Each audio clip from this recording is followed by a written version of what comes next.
ఓం మహాగణాధిపతయే నమః. ఓం గురుభ్యో నమః. ఓం శ్రీమాత్రే నమః. అరుణాం కరుణాతరంగితాక్షీం ధృతపాశాంకుశపుష్పబాణచాపాం అనిమాదిభిరావృతాం మయూకైః అహమిత్యేవ విభావయే భవానీ. శ్రీమాత్రే నమః.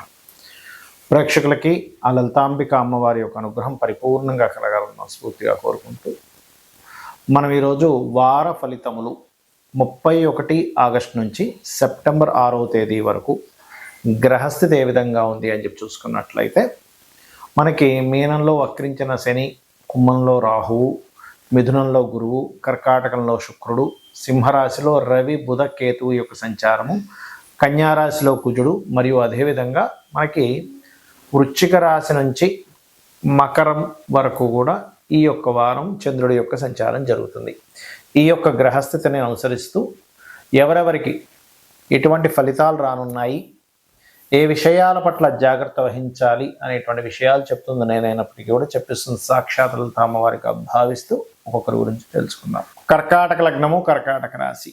కర్కాటకం వారి కనుక చూసుకున్నట్లయితే లగ్నంలో శుక్రుడి యొక్క సంచారం జరుగుతుంది. పూర్వజన్మ కర్మకారకుడు కర్కాటక లగ్నానికి.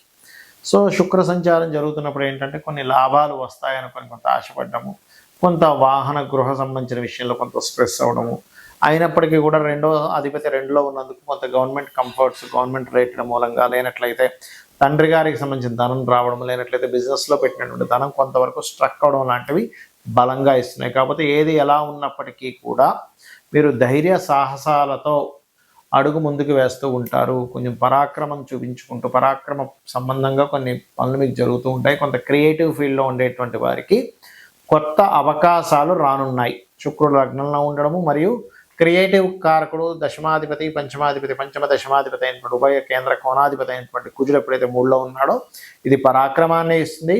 క్రియేటివ్ రిలేటెడ్ మూలంగా ధైర్యం చేసి మళ్ళీ కొన్ని విజయాలు కూడా మీకు వచ్చేలా చేస్తుంది.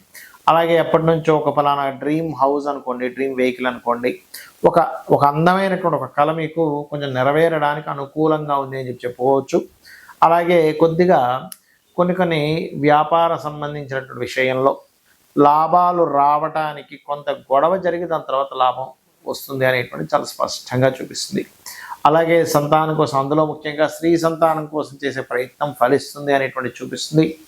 మీ యొక్క సంతానం ఏదైనా ఆర్ట్స్ రిలేటెడ్ సంబంధించిన వాటిల్లో ప్రయత్నం చేయడం అటువంటివి కూడా బలంగా చూపిస్తున్నాయి. అలాగే కాస్త ఖర్చులు పెట్టేటప్పుడు కొంత అన్నదమ్ముల వరుస వాళ్ళ వల్ల లేకపోతే కొన్ని మిస్కమ్యూనికేషన్స్ వల్ల కొంత అధిక ఖర్చులు చూపిస్తున్నాయి. ఇక వివాహ సంబంధించినటువంటి విషయంలో గతంలో ఎప్పటి నుంచో రెండో వివాహ ప్రయత్నం చేసేటువంటి ఇప్పుడు అప్పుడే వద్దులే, ఈ ప్రయత్నం పక్కకు పెట్టి మనం విదేశాలకు వెళ్దాం అనేటువంటి కొంత ఐడియాలజీని మార్చుకుంటారు.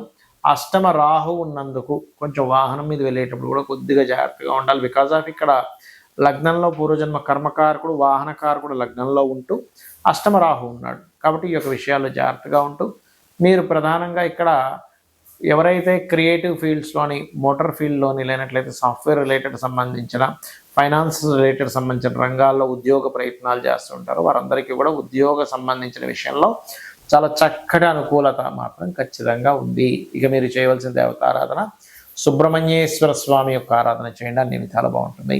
చాలామంది నన్ను అడుగుతున్నటువంటి ప్రశ్న ఏమిటి అంటే, మాకు మంత్రోపదేశం లేదు, గ్రహణం రోజు 7వ తేదీ గ్రహణం ఉంది కదా, ఆ రోజు లలితా సహస్రనామాలలో ఏ సమస్యకి ఎటువంటి నామము చేసుకుంటే మంచిది అనేటువంటిది ఏమైనా చెప్పగలరా అని అడుగుతున్నారు. నేను దీనికి చాలా 1000 నామాలకి ఆ 1000 నామాల యొక్క అర్థము మనం యూట్యూబ్లో చెప్పాం చాలా ఛానల్లో. అయితే ఇప్పుడు ప్రత్యేకంగా గ్రహణ సమయంలో గ్రహణం అనేటువంటిది ఒక చక్కటి సమయం, సాధన చేసుకోవడానికి, మన కర్మల్ని తగ్గించుకోవడానికి చక్కటి సమయం గ్రహణం అనేటువంటిది. కాబట్టి ఎవరికైనా వాళ్ళ లైఫ్లో ఎదగలేకపోతున్నాను, అన్నీ ఇబ్బంది పడుతున్నాము, లేకపోతే ఆటంకాలు ఎక్కువగా అవుతున్నాయి అని అనుకున్నప్పుడు, అంటే ప్రతిదీ ఆటంకం అవుతుంది అనుకోండి, అప్పుడు మీరు చేయవలసింది ఏమిటంటే ఓం కామేశ్వర ముఖాలోక కల్పిత శ్రీ గణేశ్వరాయ నమః చేసుకోండి.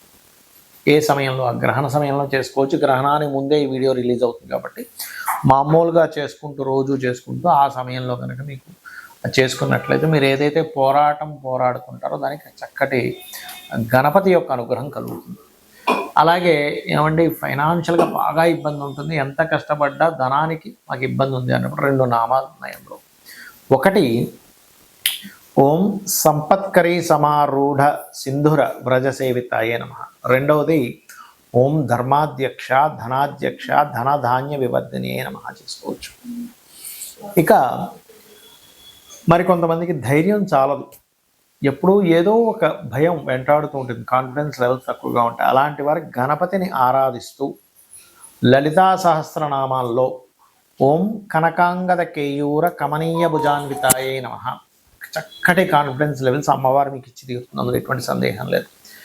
మరికొంతమందికి ఏమండి మాకు ఎప్పటి నుంచో డ్రీమ్ ఉంది, ఏ గృహం వాహనం లేకపోతే భూమి కొనుక్కున్నా మరలా అది అమ్మేయడము తాకట్టు పెట్టేయడం తీసేయడము జరుగుతుంది, మాకు భూమి నిలబడుతుందా అన్నప్పుడు ఒకటే మీ జన్మజాతకంలో భూయోగం ఉంటేనే మీరు తీసుకోవాలి, లేనట్లయితే మీ జీవిత భాగస్వామ్యం మీ పిల్ల పేర్ల మీద కొనుక్కోవాలి, అది మీకు పనికొచ్చేటువంటి ఫేసింగ్ తీసుకోవాలి.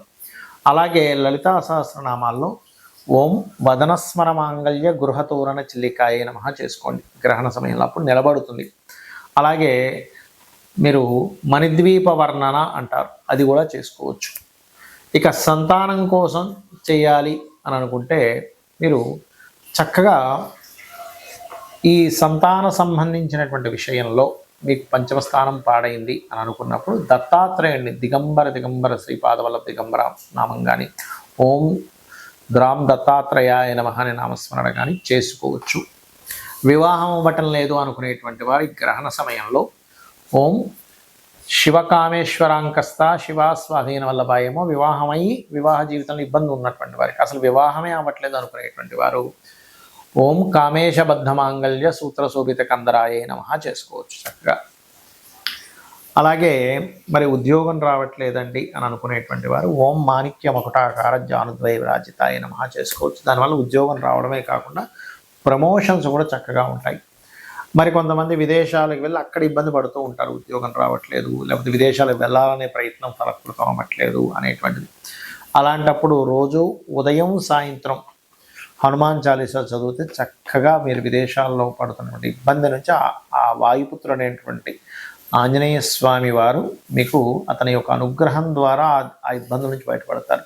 లేదంటే ఇంకా తీవ్రంగా ఇబ్బంది ఉందనుకునేటువంటి వారికి శాస్త్రంలో చెప్పినటువంటి విషయం ఏమిటి అంటే రోజుకి 7 సార్లు కనుక హనుమాన్ చాలీసా చేసుకోగలిగితే ఖచ్చితంగా స్వామివారి అనుగ్రహంతో శని దోషాలు ముఖ్యంగా ఎందుకు మనకి ఏర్పడతాయంటే అన్ని గ్రహాలు మంచి ఇస్తాయి, ఇబ్బందిని ఇస్తాయి మన కర్మలను బట్టి. శని ముఖ్యంగా రోగకారకుడు, ఆలస్యానికి కారకుడు, మందుడు, అదేవిధంగా ఉద్యోగానికి కారకుడు, నరాలిక, ఇలా చాలా రకాల కారకత్వాలు చెప్పడం జరిగింది. అయితే ఈ కర్మ మనకు అనుభవింపజేసేటువంటి గ్రహం శని. అప్పుడు ఆ హనుమత్ ఆరాధన కనుక చేసినట్లయితే దాని యొక్క దోషం అనేటువంటిది కూడా చాలా మటుకు తగ్గుతుంది, గుర్తుపెట్టుకోండి.